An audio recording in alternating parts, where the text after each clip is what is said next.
Hello, everyone. It's me, Kirsten, and this is the It's Giving Mystical podcast. And this is your podcast for June 19th, the week of June 19th. How's everyone doing? Wounded Warrior Week. How did that treat you? The fatigue is real, man. The fatigue is real. And I don't know if it's like a June thing or it's a having two kids graduating for me thing, but tired, stretched, hitting the edges of what you can hold, what you can manage. So just a lot of compassion to wherever you are, a lot of kindness to yourself, a lot of gentleness. And remember, I was watching my son have a little bit of a difficult moment, and he was trying to solve something in the intensity of his emotion. And obviously, it's easier to see it when it's not you. But if you are feeling stretched, if you are feeling at the edges, if you are feeling fatigued, not a time to make decisions. Have grace, give yourself grace and compassion, and get through the turmoil, get through the intensity of the moment, and then think about what decision you need to make. The urgency to decide, unless you're actually in a critical life or death situation, and then you're not really going to be thinking about it or perseverating on it. But if you're kind of rolling it over in your head, rolling it over in your mind, it means that something is off. There's some disconnect between what you're feeling and your brain trying to make sense of what you're feeling. So just give yourself some grace to say, I'm going to give myself the space to get through this turmoil, to get to like breathe or rest or walk or whatever you need to do to move to the other side of it, and then come and then make your decisions. And then the other thing was noticing where you are different. I mean, that's one of the key messages of this wounded warrior, especially this past week, was take the old frame off the new picture. So that can be lots of things. That can be what you expect to happen in the situation. It can be the way you expect yourself to behave in the situation.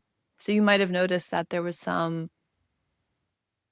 familiar, something like, I've either seen this before, I've lived this before, something about this is familiar, and yet you are different, and yet the situation is different, and yet the players are different. So there's just a sense of, oh, I don't need to apply the old filter to this new scene, and I can maybe let it be what it wants to be and trust myself to meet it with fresh eyes, to sometimes succeed, to have hope, even when it's so easy to go into, well, it's never going to work. Well, it never has worked. Well, this is always a disaster. To have hope in that situation is a remarkable thing. And you might be surprised in that phrase, like, you don't know what you don't know. That was very present this past week. So I know me here personally pushed to the edges emotionally, physically, growth mindset wise, and that's okay. Like, here we are, just one foot in front of the other. They say one day at a time for a reason. It is stellar advice, even if you're not in recovery. So just taking it one day at a time, especially when things feel intense, when things feel really intense and really pressurized. What can you do for yourself to create some space, to create some ease, to, yeah, give yourself some grace in that situation? The cards I pulled for us this week are the Two of Pentacles, and I pulled it in reverse, and it felt like it needed to be shown in reverse. And then I pulled a couple of other supporting cards just because, again, some of these mine are kind of, when I pull them, I find them personally frustrating. They're not my favorite cards. The Wounded Warrior is difficult, and we've had it a lot. And so there's part of me that's like, give the people something else. Like, give the people some spaciousness, some breath. And by the people, I mean me. And you, but I also mean me. And the Two of Pentacles is more of the same, because the Two of Pentacles is the energy of trying to balance it all. And do I hear you, universe, this week? But it's the energy of trying to balance it all. And it came in reverse, and so that was noted. And then the other cards I pulled were the Devil in reverse and the Emperor in reverse. So again, this says to me there's something important happening here. What it felt like was the resolution of some balancing act, something you've been trying to, balls you've been trying to keep in the air, something that's been sticky, some situation that's been sticky, and you're unable to complete it or resolve it or figure out how to move with it. Like, it's kind of kept you in this bind. Something about this balancing act has kept you in some kind of bind. And something about this week allowing you to put that down and move forward with more freedom and less stickiness. The sense of stickiness was really here. And the Devil, right? So much of that energy is about what is unconscious. It's the things we agree to. It's not like the Devil, the agreements, the bindings aren't the problem. It's the unconsciousness. It's the way they're lurking in shadow. It's the way that they're running our behaviors or creating our obsessions in a way that we're not able to articulate or perceive or be conscious of. It's the presumption. So it's not even the assumptions, it's the presumptions. It's like, what do I just take as fact, take as truth, and then operate that way? And so when the devil card comes up, and especially when it comes up in reverse, and we're talking about some kind of liberation, we're talking about seeing something clearly that you haven't been able to perceive or see. And with the devil, it's like there's just these things in your peripheral vision. And when the devil reverse comes in, it's usually kind of moving into more of your line of sight, like, oh, that. And what it feels like, because it's the Two of Pentacles, is that there's some earthly shift. There's something that shifts on the earth plane, and you're like, "Oh, wait, that's not a game I wanna play anymore. That's not something I wanna be bound to anymore." And there felt like some resolution in that. So the Two of Pentacles, two, balance, stability, union, connection. Twos have a, wonderful energy of, "I see you, do you see me?" And then with the Pentacles, we're talking about earth energy. So it's balancing your material responsibilities, your material resources. So when the Two of Pentacles shows up, again, most objectively, like we just kind of look at it academically, the Two of Pentacles says you have X number of resources and you're trying to find a way to manage them. And so that can be, I'm just trying to figure out how to manage the money. Like, how do I make sure there's enough coming in and the right amounts going out? It can be, I have 2 people I love, how am I balancing it? It can be, these are my responsibilities, it can be my home life and my work life. Anything that is you can touch that lives in the material plane. It can be the needs of my body and the needs of, how what I'm committed to, what I'm devoted to. So there can be this kind of, "Oh, there's just not enough of me to go around." The Mother Peace deck, she illustrates this as the mother of twins. You can feel that. There's 2 babies, 2 beings that need you, that rely on you, that are dependent on you, that you need to be feeding your energy and your time and yourself into, and there's 2 of them. And so, like, you get one settled and then the other one's active, and so there's just this sense of, I can't quite cover my bases. I can't quite rest yet because there's things that need to be attended to. The other thing with the Two of Pentacles that comes up is the instability is often self-generated. So that is why the devil is interesting in this scenario, because it's like, "Oh, I have to manage these things, and I'm overwhelmed by what I have to manage." What's the story under the story? What's the presumption underneath that says you have to be X, or you have to achieve X, or you can only do this one way, or it has to be done like this, or it has to be done to this level? Like, there's some story, there's some shadow, there's some presumption that's lurking in the background that's making your daily movements unstable. Does that make sense? So it's like, okay, I have 5 things I need to do. 100% there's a universe in which those 5 things are manageable. Those 5 things will get done. Those 5 things always get done, right? It gets done or it doesn't. That's like its own resolution. And then there's a universe in which those 5 things feel like life and death. And those 5 things feel like in conflict. And those 5 things feel like, I'll never get there. I'll never get to the other side of it. I'll never be complete. And so, again, it's not so much the things on the table, it's how we're holding the things on the table, it's how we're trying to balance the things on the table, it's the story we're telling ourselves about the things on the table. So it's just important to note that the Two of Pentacles is, I feel a little overwhelmed. I'm trying to balance 2 things. I'm trying to bring into harmony 2 things that feel distinct. And this comes back to that Lovers Tower energy for this month, this movement towards differentiation and union. The Two of Pentacles is a really interesting perspective on that, because the Two of Pentacles is differentiation. These things are not the same. I'm watching Stranger Things with my son right now, and in that, the malignant character, if you impact one of the creatures, the whole being feels it. That's union, right? It's all one. Even though it looks like 2 different things, there's actually one being impacted. That's the union aspect. The differentiation is, oh no, I have one baby, he's crying, and now he's satiated, and now the other baby's crying. And it doesn't matter how satiated the one baby is, this other baby still needs my attention. That's the mother of twins energy. And I could feel that with my own children these past couple weeks. There's a big ask of you in terms of your resources with the Two of Pentacles. And the devil energy is just kind of drawing our attention to, it's not that these things need their own attention and time. It's a story you're telling yourself about what role you have in that, what's your responsibility in that, what is the bar for satisfaction, what is the bar for achievement.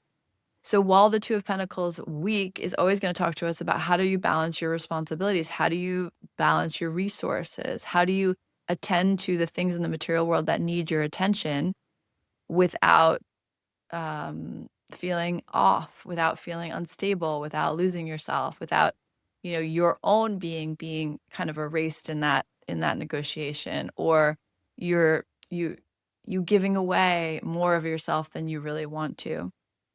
So it's interesting. So I come back to why this is interesting in this Lover's Tower month, because the Two of Pentacles is saying to you that there are things that require your attention, that require different parts of you, that require your full attention. And it's like they're almost in competition. And that creates an inherent instability in your system because you want the things that you care about, the resources in your life, to be peaceful. You want them to rest. And you're the third player in that dynamic. So it's like I have these two pentacles, but then I'm also being impacted by what the resources are asking of me and what I'm asking of the resources. So this again comes back to this idea there is no unalive thing, no unsacred thing. And so even the to-do list, even the daily activities and things we need to attend to require something of us. And there's an exchange happening. There's a dialogue, a conversation happening. So in this Two of Pentacles week, when I'm getting the Emperor and the Devil reversed, and the Two of Pentacles is coming in reverse, it's like you just put something down. There's some way in which all of that demand I'm talking about, all of that instability I'm talking about rests. Sensation I have is when one of those games where the air is blowing and all the balls are popping all over, or like one of those booths where you grab all the money and it's like everything's flying around and then the fan dies and everything settles. And so might something feel like it's been dropped? Maybe. Might you A, forgive yourself for that, and B, be curious about why that thing needed to drop? My son lost something this week. He was very upset about it. And I didn't say this to him, and maybe he'll listen to this when he's much older. But I was curious about this thing because this thing had an emotional significance to it. And it literally left his hands within a few hours. And he kept being like, I only had it 5 hours, I only had it 5 hours. And I again didn't say this to him because I don't need to, he's already upset. I'm not going to be like, well, let's talk about the spiritual significance of this. But in my mind, I was thinking, that's so interesting that this thing that felt so loaded and important, so it's just a material thing, but it has a whole energetic pulse to it, has a whole story around it. And when it left him, I really feel like that because the way he lost it was kind of funny. And it was almost like this thing wanted to step away for some reason, to help him see something clearly, to make a statement about the significance of it. Something was going on there. And again, on the 3D, that's not a helpful thing for me to say. But on the shamanic, I was watching the myth kind of create itself. And I was watching the significance of it for him. And I was just so curious about why this object would leave. And it's like the object was participating in the myth, whether he's making that happen, whether, like, who knows why, it doesn't even matter why. But as an observer, as a tracker watching that happen, it's like, oh, that's interesting. This mattered and it's gone. And it's creating, in its absence, creating a whole process. And so that's here with us this week. If something's coming or going, it's being added to your life or being taken away from your life, what is the significance? It's like the material thing is kind of neutral, and also it's participating in the myth with you. And so that's just kind of an interesting to think about. What are the two pentacles in your life that you are balancing? And what is the significance of them relaxing? And what is the significance of something that was so sticky and engaging and even unsettling, just settling for a minute? Like what happens when it's different now? And where are you? Where does that take you? So again, June, I've said it from the beginning, doesn't require a lot of, I mean, I say this as I'm like in the midst of doing so many things. It doesn't require a lot of action. It doesn't require a lot of complicated action. That's the better way to say it. Like June requires yes, yes, yes, yes. One thing, two things, three things. Like just checking things off the list, getting it done one day at a time. And June is incredibly significant in what it is revealing to you about the rest of this year, about your path ahead. The astrologers will tell you June is significant. June and July are very significant in terms of the course that we end up moving off onto for the next stretch of time. And so, what are you learning about how you manage your resources? What are you learning about what feels good? What are you learning about when you can rest, when things can rest? And what is that negotiation? Because it's there's that I have like someone gave me a card once and it's in my kitchen, like peace is not the absence of stimulus, right? Peace is to be able to find your place, your ground in the abundance of stimulus that is life. And there's something about that contradiction, that investigation that's alive for all of us this week ahead. Okay, so Two of Pentacles reversed. It just says to me there's something off about the way you're balancing the resources, and the reversal comes in as like an intervention. The universe, yourself, another person, a conversation, a timeline intervening to kind of just turn the fan off for a second and the balls drop for a second. And where are you now and what needs to happen now? And again, with the devil coming in reverse and the emperor coming in reverse, it says to me that it's probably a good thing for you to see this and to have the opportunity to move differently. And there's something here about isolation and doing it yourself that is also up for the Two of Pentacles does have this vibe of like, I got it, I got it, I got it.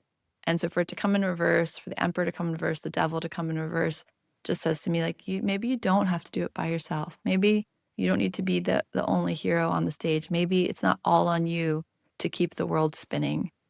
I said that and my whole system was like, ooh, be nice, Kirsten. So maybe whether we realize it or not, there's a part of us that really does think it's all on us to keep the world spinning. And I'm sure me too. I will sit and think about that one. But be good to yourself. Again, grace, compassion, kindness, steadiness, slowness this month. Plenty will happen. Plenty will happen. Plenty is happening. Just go easy on yourself, little human. You're doing the best you can. All right, I'll talk to you guys very soon. May we all survive and thrive in this exciting energy of June. Bye.